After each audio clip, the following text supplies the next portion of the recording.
My wife slept with my brother. So I took back everything, including her life of lies, the perfect morning before the storm, the soft glow of dawn spilled into Ethan Carter's pristine kitchen, casting golden light across sleek marble counters and floor-to-ceiling glass. At 36, Ethan had climbed to the top of the tech world. His startup, Vortex Systems, had just hit another record quarter. His smart mansion practically ran itself, temperature perfect, lights ambient, everything silent and smooth. But all that meant nothing compared to what he cherished most, his family. 6 years married to Vanessa, and their 4-year-old daughter, Ella, completed the picture of a dream life. The aroma of fresh coffee filled the space as Ethan stood at the counter, scrolling through morning emails on his tablet. The quiet hum of the house was his favorite sound until soft footsteps broke it. Vanessa entered the room, wearing one of his old college t-shirts as a nightgown, her golden hair slightly messy from sleep. Even now, the sight of her stirred something deep inside him. She was stunning, poised, his anchor, or so he believed. "You're up early," she murmured, her tone light, her steps deliberate. Something felt off, her movements too rehearsed. "Big day," Ethan smiled, setting down his tablet. "Family barbecue, remember?" Vanessa reached for a mug, her back still to him. "Right. Your mom's been planning it for weeks." "She has. And Liam's flying in today." He studied her reaction carefully. "Said he has something important to announce." The coffee mug in Vanessa's hand trembled slightly. A flicker of something fear, guilt flashed across her face. "Oh," she said quickly. "Did he say what kind of news?" "You know, Liam," Ethan chuckled flatly. "He loves a grand entrance." "I should get Ella ready," she said suddenly, her voice clipped. "She want to wear the purple bow today." Ethan called after her gently, "Vanessa, is everything okay?" She turned with a tight, practiced smile. "Just tired. Work's been insane." Her excuses slid from her lips too easily, and for the 3rd time that week, she claimed she had a late client meeting. A quick kiss on his cheek, cold, mechanical. She disappeared upstairs, leaving Ethan in silence, except now there was a quiet pounding in his chest. Moments later, a burst of energy exploded into the room. "Daddy," Ella squealed, racing in, her pink pajamas fluttering. Ethan scooped her up instantly, lifting her toward the sky as she giggled in his arms. Her bright blue eyes sparkled with mischief, just like her mum's. Or were they? "Can we have pancakes?" she asked, bouncing with excitement. "Of course, princess," Ethan said, forcing a smile as he set her down at the counter and grabbed the pancake mix. But in that moment, as he watched her chatter about showing her cousins her treehouse ... a single, chilling thought whispered through his mind. Was she really mine? Cracks beneath the surface. The afternoon sun bathed the patio in gold as Ethan pulled his matte grey Tesla into the semicircular drive of the Sinclair family estate. The grand colonial house had stood for generations, oozing legacy from its ornate balconies and columned porch. In the back seat, Lena kicked her heels in excitement. "Daddy, Grandma's got lights up. It's like a fairy tale." Her delight was a bomb temporary and bittersweet. Vanessa, dressed in a flowing cream dress, checked her makeup in the mirror. Her nerves were showing. "Lena, remember no grass stains on that dress today, and stay out of the fountain." "I remember, Mummy," Lena groaned as Ethan helped his daughter from the car. A familiar engine purred behind them. Caleb, his younger brother's black Porsche, rolled to a smooth stop. Stepping out in a blazer and sunglasses, He was every bit the picture of urban success. But Ethan didn't smile. "Uncle Caleb," Lena ran into his arms. "There's my favorite niece." Caleb beamed, shooting a quick glance at Vanessa. Their eyes met for a fraction too long. Ethan's jaw clenched. Caleb shifted Lena onto his hip and looked over at Ethan. "Company stock is doing great. You must be thrilled."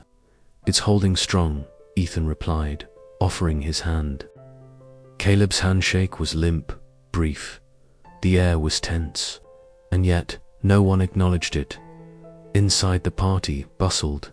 His mother Margaret floated across the backyard like a queen, ushering guests, scolding the grill, and praising the rose garden. As Ethan walked toward his father at the grill, he glanced back. Caleb and Vanessa were whispering beside the lemonade cooler. Too close, too quiet, too practiced. And when Ethan slid an arm around Vanessa's waist, a few minutes later, she didn't pull away but she stiffened. Her smile faltered. Her gaze slid to Caleb. Something wasn't right. Something had never been right. Suspicion and secrets. The next morning, Ethan sat alone in his home office, watching the sun cut through the blinds in thin, golden lines. His mind wasn't on numbers or revenue projections, was on Caleb and Vanessa too. Many pieces didn't fit. Last night's laughter between them, the way Caleb adjusted Lena's hair ribbon, the faint perfume on Vanessa when she returned from her client dinner, not her usual scent. A hotel scent. Subtle, expensive. He picked up his phone and hesitated. A few taps later, he pulled up an old tracking app he'd installed years ago for safety, never thinking he'd actually use it. He typed in their family credentials and searched for Vanessa's phone. Ping, Hotel Sylvan, downtown. She said she had a business dinner, 2 blocks from where Caleb's firm rented a penthouse suite. Ethan's fingers trembled. His pulse pounded in his ears. He didn't storm down there, didn't call. Instead, he opened a private browser and searched for discreet investigators. One name stood out. Archer Lane Investigations results. Not excuses, a call, a meetup, in a quiet cafe downtown. And then a promise. "Give me a week, Mr. Sinclair.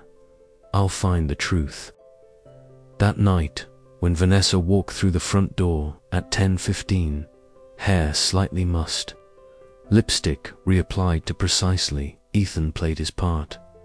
"How was the Wilson account meeting?"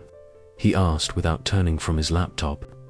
"They might increase their funding, fingers crossed," she replied lightly. He smiled without looking at her. "French cuisine again." Her pause was only half a second. "They love it." "No," Ethan said softly, still not looking. "They don't." She went quiet. "I'm going to bed," she mumbled, leaving the room. And Ethan finally looked up from the screen, his face unreadable. The truth begins to surface a week passed, like slow-burning acid through Ethan's soul. He functioned like a machine. Smiles for Lena, firm handshakes at the office, dinner table conversations carefully rehearsed. But at night, sleep became a stranger. He lay beside Vanessa, her breath steady, unaware, or perhaps unconcerned. Then the call came. "Mr. Sinclair," Archer Lane's voice was low and calm. "We've got what you asked for, and more." Ethan met him at a private co-working suite the next morning. Photos, receipts, call logs, hotel reservations. 6 years of betrayal. "Your wife and your brother," Archer said, sliding over a glossy photo. "This is them at the Sylvan, 4 nights ago." Matching timestamp entered the room. She left 2 hours later. Separate exits, same floor. Ethan's chest burned. Another photo, his rehearsal dinner, Vanessa and Caleb disappearing for almost an hour. A camera caught them exiting an elevator his hotel floor. "You want to keep going?" Archer asked. Ethan said nothing. He only nodded. Next came financials. Private transfers. Monthly payments from an account tied to his parents. Family trusts to a private account in Vanessa's name. "I traced it," Archer continued. "It started 2 weeks after your daughter was born. 10 grand every month, like clockwork." Ethan's voice finally returned, hoarse. "They paid her to keep it quiet, ... didn't they?" Archer's silence was answer enough. Then came the final envelope. DNA results. Scientific, clinical, brutal. Probability of paternity, 0.00%. Lena wasn't his daughter. Ethan didn't cry, didn't scream. He simply sat there, a man unraveling in perfect silence. After a moment, he stood, calm, precise, like a CEO preparing for a hostile takeover. He turned to Archer. "Now," Ethan said, voice razor-sharp, "help me burn their world down." Setting the stage for vengeance, Ethan didn't waste time. Every emotion, pain, humiliation, grief, was transformed into strategy. He returned home that night with calm precision. Vanessa greeted him at the door, wine in hand, dressed in silk. "Rough day, love." He kissed her forehead. "Just the usual," he murmured. But inside, his mind was already engineering her fall. The next morning, at Sinclair Corp's glass-walled headquarters, Ethan summoned his legal counsel, Mallory Vexler. "A private dinner," he said, "this Friday. Our place. Invite the family. My parents, Caleb, everyone say it's a thank you for the last quarter's success." Mallory raised an eyebrow. "Something I should know." Ethan slid a folder across the table. Photographs, DNA results, Archer's full report. "I want ironclad paperwork, divorce proceedings, asset reallocation, corporate protections, everything. And I want it ready before dessert is served." Mallory flipped through the photos, her face paled. "You want to expose this at the dinner?" "No." Ethan's lips curled into something close to a smile. "I want to annihilate them." The calm before the collapse at home, Ethan played his part like a Broadway veteran. He took Lena to the zoo. He cooked dinner with Vanessa. He even arranged a spa day for her to relax before Friday. She melted into him, trusted him. She had no idea. Behind the scenes, Ethan orchestrated a masterpiece. His team installed hidden projectors in the dining room, speakers beneath the table, a media server queued with footage, records, bank statements, and images of betrayal. Each seat was set with a sealed enveloped truth wrapped in gold foil. The dinner party Friday arrived. Guests poured in, his parents in pearls and pride, Caleb in a designer blazer, Vanessa glowing, beaming, beautifully deluded. Ethan raised his glass. "To family," he said, looking each traitor in the eye. "To truth." Everyone clapped. Toasted. Dessert arrived. The servers vanished. The lights dimmed, and Ethan pressed the button on a small remote. Screens descended. Images began to roll.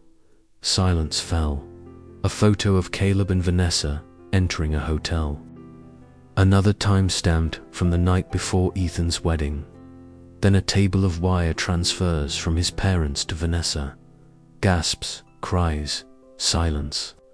Again, Ethan stood. "I've spent years building something beautiful. A company, a legacy, a family." He looked at Lena, then at Vanessa. "I thought I was a father, a husband, a son. But all I've been is a fool." He walked to Caleb's chair, dropped the DNA test on his plate. "She's your daughter, brother." He turned to his parents.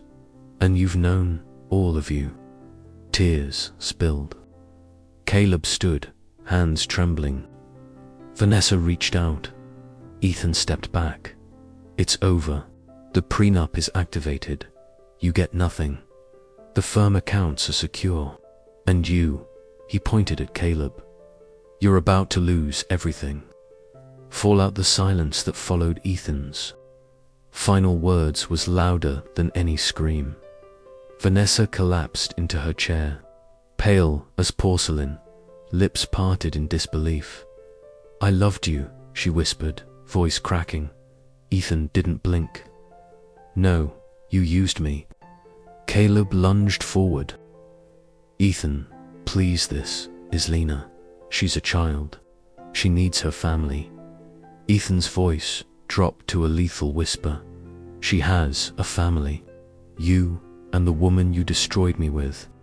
He turned to his parents. "And you," his mother sobbed. "Ethan, we were trying to protect Lies," he growled. "You watched me raise her, celebrate birthdays, plan college savings, and said nothing." He motioned to Mallory, who had entered silently.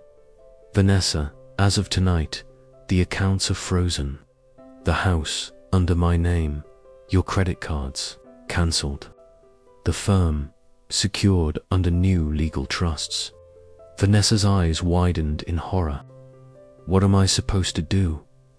Ethan smiled coldly. "Move in with your child's father." To Caleb, "And you don't bother checking your firm's accounts. I had them audited. Every dime you funneled into her lifestyle is gone." Caleb's knees buckled. "And Lena," Vanessa said, tears now cascading. "I've filed custody withdrawal," Ethan said. "I have no biological claim, but I've sent the evidence to Child Services. Let's see if they consider you to fit parents." The ruin of the House of Sinclair. The media moved fast by morning. Headlines screamed, "CEO exposes wife's affair with brother, reveals child was not his. Legacy family shattered in public." Scandal. Ethan watched it all unfold from his penthouse office. Caleb's firm lost 3 major contracts in 24 hours. Investors fled. His license was suspended pending investigation into financial misconduct. Vanessa's world collapsed. She moved in with Caleb only to find out that his accounts had been seized. She applied for work in luxury retail, was rejected. She turned to Ethan one last time, tears, desperation, and hollow apologies. He met her on the building's front steps. "I thought I knew you," she said, barely above a whisper. "You did," Ethan said. "That was the problem." He walked away, never looked back. The final severance weeks passed. The city's skyline shimmered beneath Ethan's penthouse. From this height, everything seemed small, manageable. His phone buzzed. Unknown caller, Vanessa. He declined. Again, he had instructed his assistant. Mallory, no calls from any of them, ever. Caleb was now under criminal investigation for embezzlement. Vanessa, now a public pariah, had been rejected from every high-profile employer she approached. Worse still, Lena had begun acting out. In school, behavioral reports, missed homework, and angry outbursts. Ethan received one such update in an email from her school's guidance counselor. He stared at it for minutes, then deleted it. Name, erased. Emerson, his attorney, entered his office one crisp morning. "Here's your new legal documentation. You are now officially Ethan Ward. No more Sinclair. No more legacy." "Thank you," Ethan said quietly. The old family crest had been burned off the company's documents, his father's name removed from every board. The firm would now fund Ward Initiatives, a foundation, supporting children affected by parental infidelity and deception. Let the world know. Ethan wasn't hiding. One afternoon, Ethan reviewed photos Jordan Rhee had sent Vanessa shopping for groceries in discount stores. Caleb interviewing at firms far beneath his qualifications. Lena walking between them, silent, distant, clutching. A doll Ethan had once given her. For a brief second, something stirred in Ethan's chest, but it faded. They had made their choices. Now they lived with them, ashes to ashes. That night, alone in his apartment, Ethan pulled a box from his closet. Inside were old birthday cards, drawings, a photo of Lena on her third birthday. He hesitated, then fed them one by one into the fireplace. Memories burned, but pain didn't. It hardened as the flames died. Ethan poured himself a drink, walked to the window. He had no more wife, no more brother, no more child, but he had clarity, power, freedom, and in that freedom he would rebuild, not for anyone else, just for himself. If this story shook you like it did us, what would you have done if you were in Ethan's place? Let us know in the comments below. Like this video if you believe truth deserves to be revealed no matter the cost. Subscribe for more powerful, real-life inspired stories that explore betrayal, revenge, and justice. Don't forget to turn on notifications so you never miss the next jaw-dropping episode.